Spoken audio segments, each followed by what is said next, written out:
ladies and gentlemen. This particular part of my book is incredibly hard for me to read. It is an incredibly horrible event, and I don't know, after I remembered this and I got it all wrote down for my book, I feel like my conscience is literally trying to remove this event from my memory.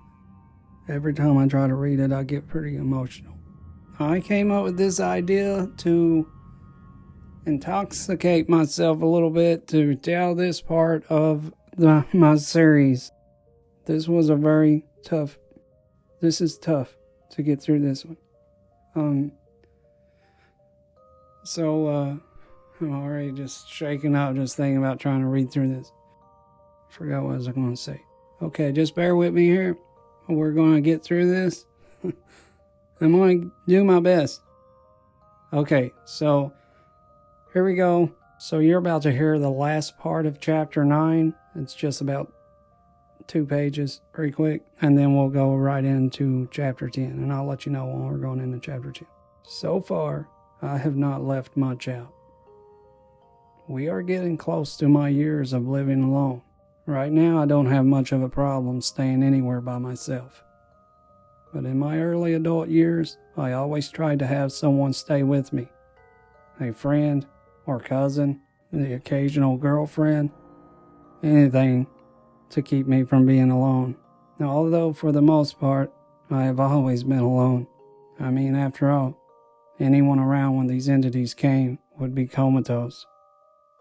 But there is something comforting about not being alone once the aliens have had their way with you. I spent a lot of nights sleeping in the parking lots of 24-hour gas stations. I would have an experience, get dressed afterward, and leave. I would go to a gas station, wait until the dawning light, and then go back home. Some might say that's a little extreme, but I would say my whole life has been extreme. I've learned not to judge anyone. It is very hard to judge someone when you haven't lived their life.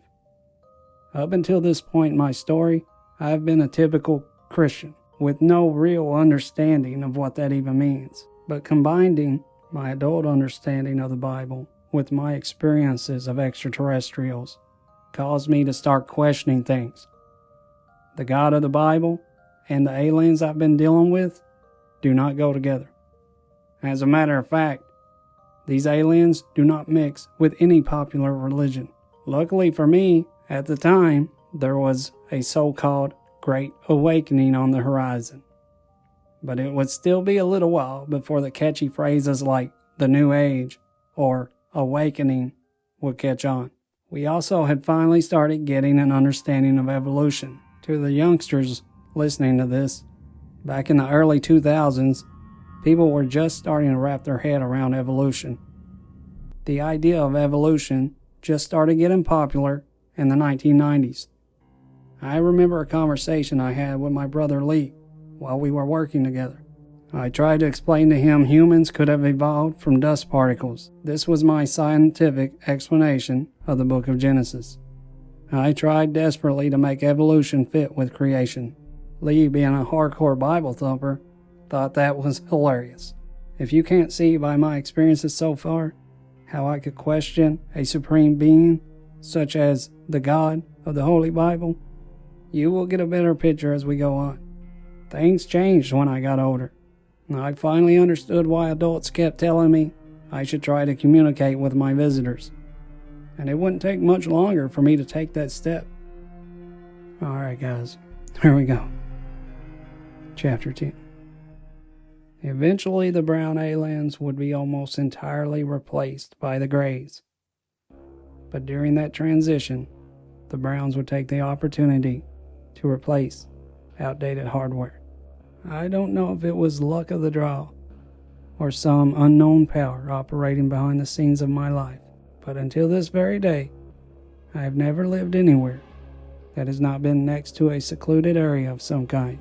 Any place I have ever lived has always been nestled against a farm or wooded area, whether I live right in the middle of town or not. I started living with my oldest brother when I was 16. We worked together building horse fence and he very generously did not charge me much to live with him, but I eventually would get my own apartment in another town over. And of course, this apartment complex was in the corner of town, surrounded by wilderness. To make the seclusion worse, my building was 4 floors, with 4 apartments per floor. I had the top floor to myself, and there were only 2 other apartments in use in the entire building. I just assumed because the complex was hidden, not many people knew about it. Most of the time I had friends and family stay over, but the nights I spent alone were filled with terror. It's my first night alone in my first apartment. I've been living here for 3 weeks now. I left my neighboring town without any passengers tonight. I'm starting to get burned out on taking people all the way back home in the mornings before backtracking to go to work. I watch a couple movies before going to bed. I leave every light in the house on and lie down around midnight. It has been a few weeks since I have had a visit, so I'm not too stressed. I'm lying in my bed. I've not even started to fall asleep. I hear loud thuds on the roof above me. The sounds are moving across the roof at a steady pace. It sounds like someone running. The footsteps stop above my living room. I sit up in bed. My heart is beating rapidly. Not only can I feel my heart beating in my chest, but it's so quiet in my apartment. I can hear my heart thumping as well. I stare through my bedroom door into the living room. I can only see a small part of the room. My adrenaline explodes as blue light flashes from the living room. I'm stuck in my room. There is only one exit, and I must go through the living room to get to it.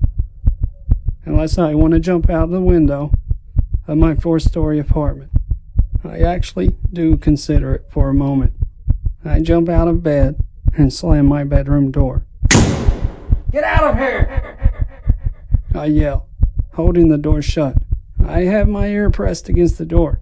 My right hand is against the door above my head. My left hand is holding the doorknob tightly.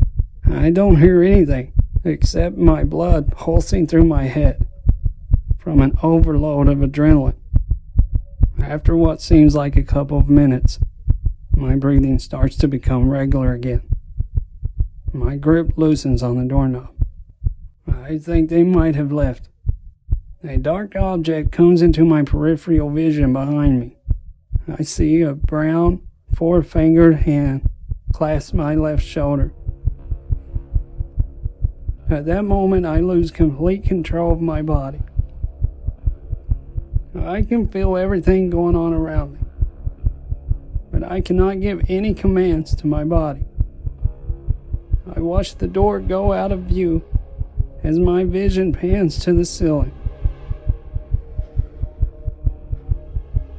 A Brown has laid me backwards.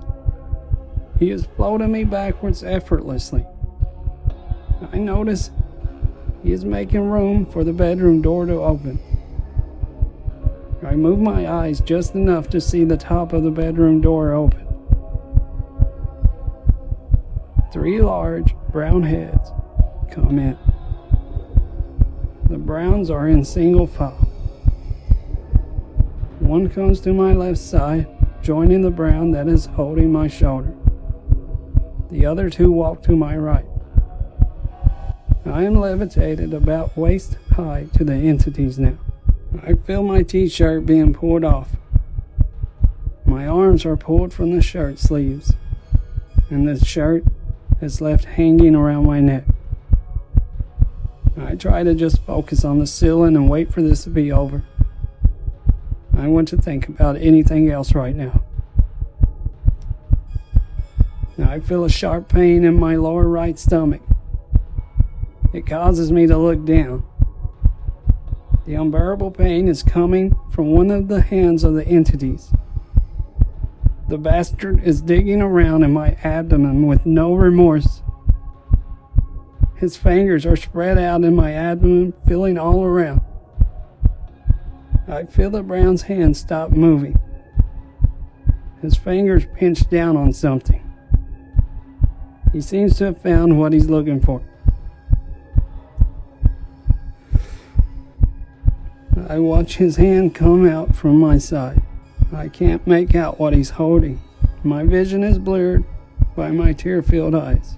Once his hand is out of me, I exhale in relief from the immense pain. I feel a tear roll down the left side of my face. For the first time, I think I see some kind of remorse from these entities. The Brown at my left side sticks his finger to my cheek, stopping the tears. He lifts his finger to his face, examining the tear. After a couple of seconds, I see him give a nod towards the Brown that just dug into my abdomen. I look back down and see his hand going back inside of me. I moan in pain. Words cannot describe the pain from this. While the alien digs around, finding the perfect spot for whatever he is putting inside me, the alien that examined my tear is patting me on my shoulder, as if to say, there, it will all be over soon. I cannot scream. My vocal cords refuse to function. All I can do is moan and make grunting sounds. The alien finally finishes installing the implant. At least I assume that's what it is. The one across from him reaches over me with a familiar device.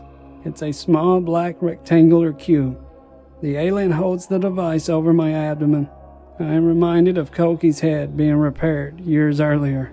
As little red cubes light up across the device beeps a few times before letting out a long drawn-out beep. The Brown with the device looks at the one at the left of my head and gives him a nod. They all drop their arms and look around at each other. I am overcome with the feeling of vertigo. I watch the ceiling get almost to my face as I move upward, and then sideways along it. The ceiling moves away from me fast. I get the wind knocked out of me as I fall into bed. I lay here a moment, in a vegetative state. My free will comes back, and I scream as loud as I can. I jump out of bed, investigating my stomach in a panic. The area of my stomach the alien had been digging around in is just a little red. It looks mildly irritated. I don't recall getting a good look around the alien's hand. I don't even recall seeing any blood, but I know his hand was penetrating my skin. My shirt is still hanging off my neck. I put my arms through the sleeves and grab my pants. I get dressed quickly and peek out my bedroom door. I don't see anything, but I move fast because I have not been given any indication they have left.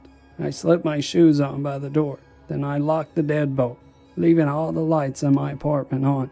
I move quick down the flights of stairs. When I open the door to exit the building, I look above me, but the building is tall. It's dark. I can't see anything. I run to my car and jump inside. When I back out of my spot, I look in my left side mirror. I see a humanoid figure standing on the rooftop. A bright yellow light glows behind it, carving out the alien's silhouette. I smash the gas pedal and make my way out of the complex. I don't breathe easy until I get deeper into town and start seeing other cars. I find a spot at a 24-hour gas station. It's about 1:30 in the morning. I'll wait here until after 4 o'clock in the morning at least, before returning home. 4 in the morning is usually the cutoff time for these entities. The isolation of my apartment, combined with the constant threat of alien intruders, left the place sitting empty half the time. In the year that I rented the place, I probably spent 6 months under the roof. I would go weeks at a time without ever stepping foot into the place. I would instead stay at my girlfriend's house or my parents' place. I would basically stay anywhere to avoid being alone. My life of torment had left a deep impression on me. I have told these events, but words cannot truly describe the horror. One cannot completely understand the impact these entities have on the psyche until it's experienced firsthand. Looking back over the years of my encounters, I started out confused and unaware. That turned into fear and hopelessness, and by the time I was an adult, all I could think about was getting my hands on one of these bastards. The only real power they have is their ability to paralyze their victims. And they would eventually become like veterinarians, tranquilizing a lion before its operation. One mistake is all it would take, and they would find themselves at my mercy. A lifetime of pent-up rage finally released on its deserving victims.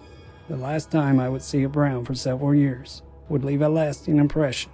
It would also leave a mystery or a coincidence. I'll let you decide. I have to keep starting this over. I took a couple shots of alcohol to get through tonight's story. So I keep turning my head left to right while I'm talking. It's messing up the audio. Okay, so here we go. I'm going to talk about what happened. I'm pretty sure the reason that they came early that night, they came incredibly early. I remember I was going to bed early so I could wake, if they did come, I could wake up during or wake up while they were leaving. So they came pretty early. And I'm pretty sure that they came early because of the implant situation. When they replaced that old implant, they wanted to, I don't know if they knew that I would leave the apartment or maybe it was a subconscious thing. They wanted me to leave. But it all makes sense. And honestly, I did not even realize that until I sat there and read back through it tonight, reading it to you guys. So they did. They came early that night. And I never even realized it. It was an implant replacement. So they would have came early, replaced the implant, and then watched me. Because they would have wanted to ensure that the implant is working. So it makes perfect sense that they just sat there. Because they didn't leave. I know when these things leave. And that's when I got up and I was still intensely freaked out. Because I'm like, why did they not leave? It's like, why are they still here? I knew they were here. You know, I was like, why are they still here?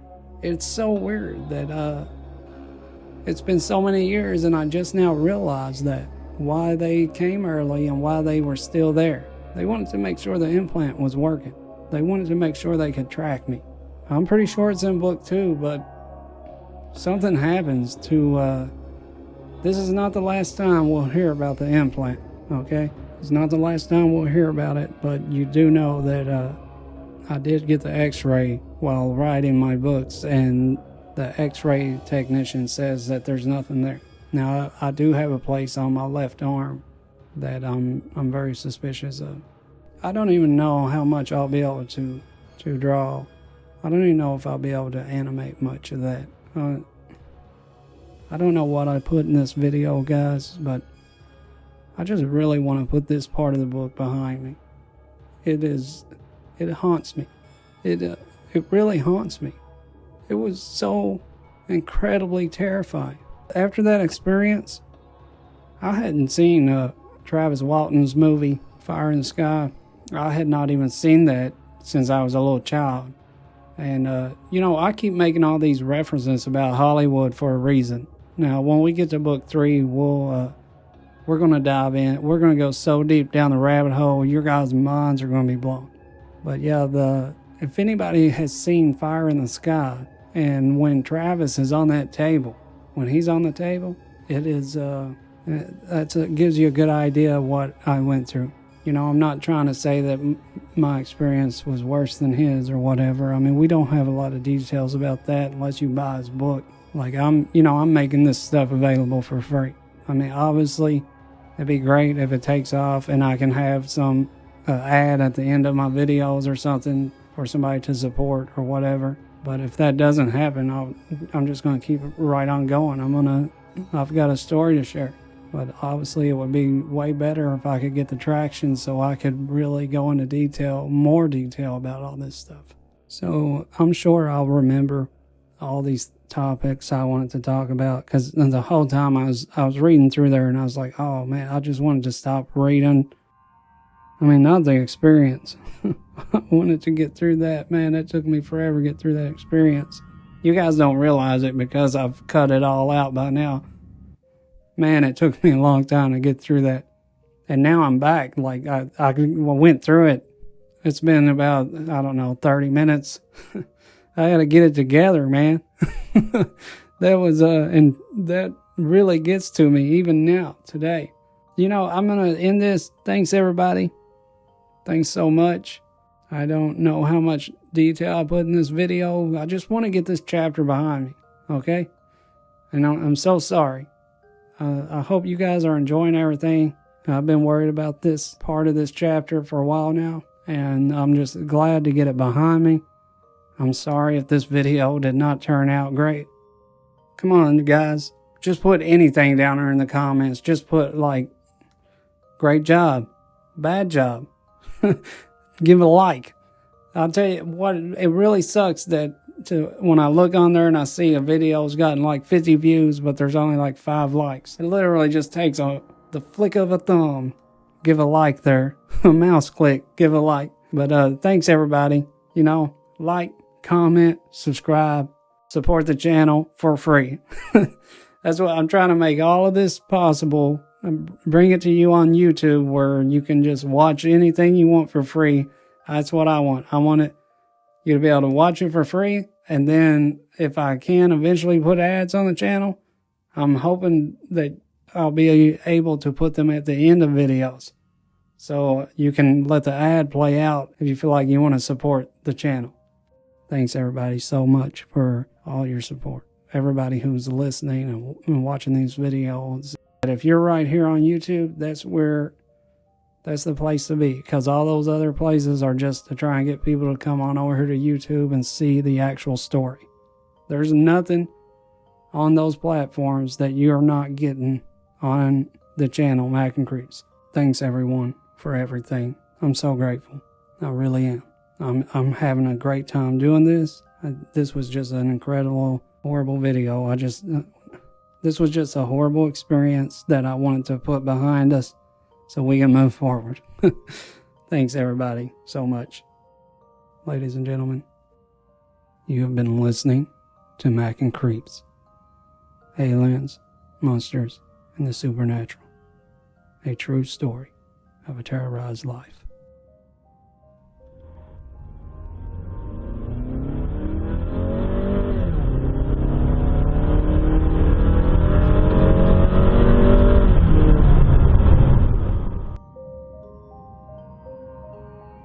Thanks, everybody, for everything.